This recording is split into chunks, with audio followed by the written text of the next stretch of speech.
तीनों दोष जो है ना उनका अपना काल होता है। जैसे पूरे के पूरे शरीर में जो हमारा जीवन काल है उसमें क्या होता है, बाल्यकाल, फिर उसके बाद अडल्सेंस और उसके बाद वृद्धावस्था। तीन बेसिक फेजेज हैं, वैसे तो 4 होते हैं, अपन 3 में ले लेते हैं कि एक बाल्यकाल है, एक अडल्सेंस एज हो गई और एक हो गई वृद्धावस्था। ठीक है, अब इन तीनों में तीनों की अपनी प्रकृति है। जैसे पहली जो है वो क्या है, बाल्यकाल जो है वो बिल्डिंग कफ है,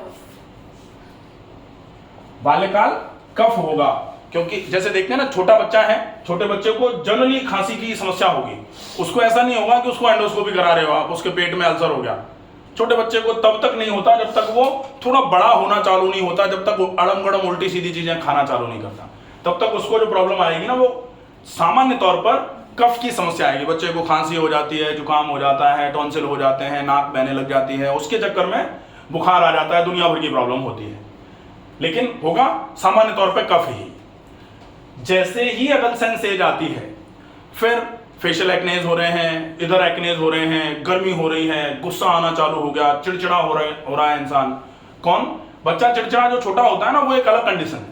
छोटे बच्चे भी आजकल क्या मोबाइल नहीं दो तो चिड़चिड़े हो जाते हैं, फेंक देते हैं इधर उधर कुछ भी, लेकिन वो एक अलग कंडीशन है।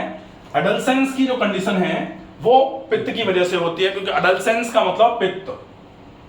और फिर जैसे जैसे आपका वृद्ध की अवस्था आपकी आती है, तब फिर वात से संबंधित समस्याएं आना चालू हो जाती हैं। जोड़ों में दर्द हो रहा है, कमर गर्दन में दर्द हो गया, घुटनों में दर्द हो गया, ये है। ठीक ऐसे ही पूरे के पूरे दिन का काल चलता है, प्रातःकाल, दोपहर और सायंकाल। तो प्रातःकाल में कफ होगा, दोपहर में पित्त होगा और शाम के समय में वात होगा। ठीक है, तो इसी तरीके से चलेगा। जैसे सामान्य तौर पर छींक आने का जो सामान्य काल है वो क्या होना चाहिए, जैसे सवेरे सवेरे जगते हैं, चीखें आती है, तो वो कफ पे चला गया। अगर किसी को एसिडिटी होनी है तो सवेरे जगने के बाद किसी को एसिडिटी नहीं होती, एसिडिटी होती है दोपहर को, क्योंकि वो पित्त का ही काल है। और दर्द सबसे ज्यादा जो फील होते हैं, जैसे रूमेटॉइड अर्थराइटिस को अगर छोड़ दिया जाए, क्योंकि रूमेटॉइड अर्थराइटिस के केस में तो क्या होता है, शीत प्रकृति का भी होता है, तो मॉर्निंग में भी मॉर्निंग स्टिफनेस होती है, लेकिन सामान्य तौर पर दर्द जो ज्यादा फील होते हैं वो शाम के समय होते हैं। ठीक है, तो इस तरीके से चलता है। अब आपको इसी के अनुरूप भोजन करना चाहिए। अगर जैसे कफ का काल चल रहा है और आप कफकारक खाना ले रहे हो तो प्रॉब्लम है। अगर पित्त का काल चल रहा है और आप पित्तवर्धक खाना ले रहे हो तो प्रॉब्लम है। वात का समय चल रहा है और वातवर्धक आहार ले रहे हो तो प्रॉब्लम है। तो इसके अकॉर्डिंग ही हम उसको डाइट दे सकते हैं। इसके अकॉर्डिंग ही डाइट दी जानी चाहिए। देखिए डेफिनेटली उसी के अकॉर्डिंग देनी चाहिए, तभी पूरे तरीके से आराम रहेगा। ठीक है, ये हो जा रहा है। अब हम देखें कि कफ जो है वो बेसिकली कफ की तासीर क्या है। कफ की तासीर एक तो शीत है और दूसरा स्निग्ध है। हाँ, फिर पित्त की तासीर क्या है, उष्ण है, गरम है। और वात की तासीर कैसी है, वात शीत भी है और वात रूक्ष भी है।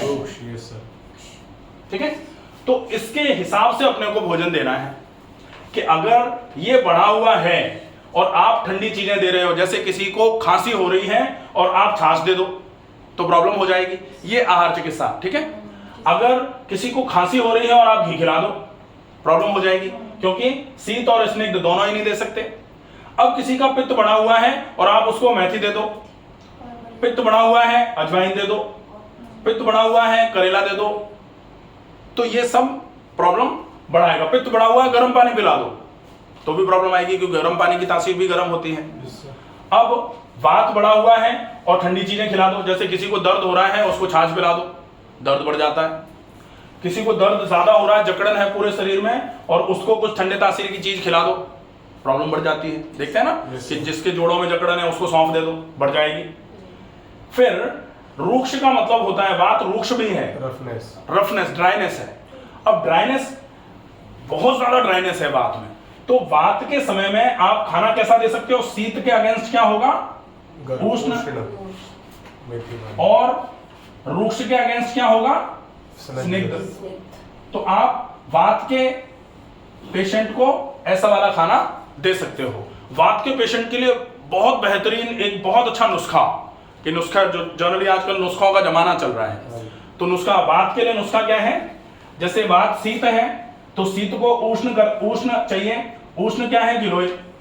गिलोय की तासीर उष्ण है। Yes sir.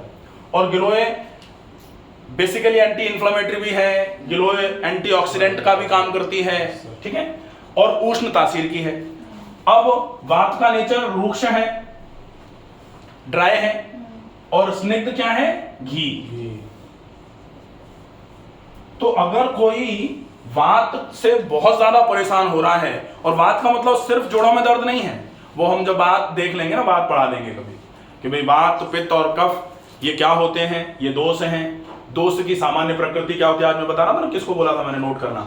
हाँ, तो दोष की सामान्य तासीर क्या होती है, दोष के सामान्य गुण क्या होते हैं, वो दोष अपने आप को शरीर में सामान्यतः किस तरीके से रिप्रेजेंट करता है, फिर उस दोष की वृद्धि होने पर वो कैसे अपने आप को रिप्रेजेंट करेगा। कि मान लो वात का पेशेंट है तो वात में ये तो होना ही चाहिए, लेकिन जब वात बढ़ जाएगा तो फिर शीत और रुक्ष दोनों बढ़ जाएंगे।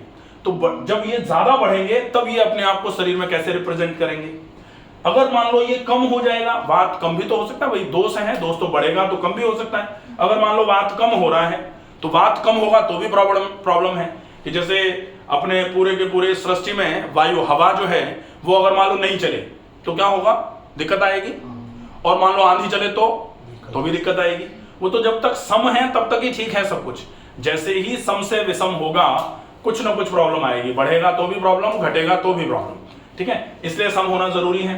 ऐसे ही फिर जब वात का वृद्धि और क्षीणता आ जाएगा, उसके बाद फिर आएंगे वात के भेद, वात के प्रकार कितने होते हैं। तो वात कोई ऐसा नहीं कि वात अकेला हो गया, वात 5 प्रकार का होता है।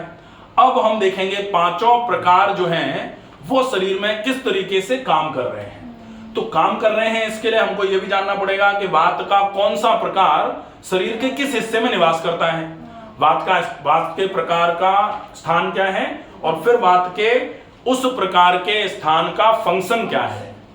तो वो उस तरीके से अगर हम पढ़ेंगे ना तो फिर हमको पूरा समझ में आ जाएगा कि शरीर में जो भी परिवर्तन आ रहे हैं। जैसे बहुत सारे लोग आते हैं ना कि आंखें फड़फड़ा रही हैं, जोर जोर से फड़फड़ा रही हैं।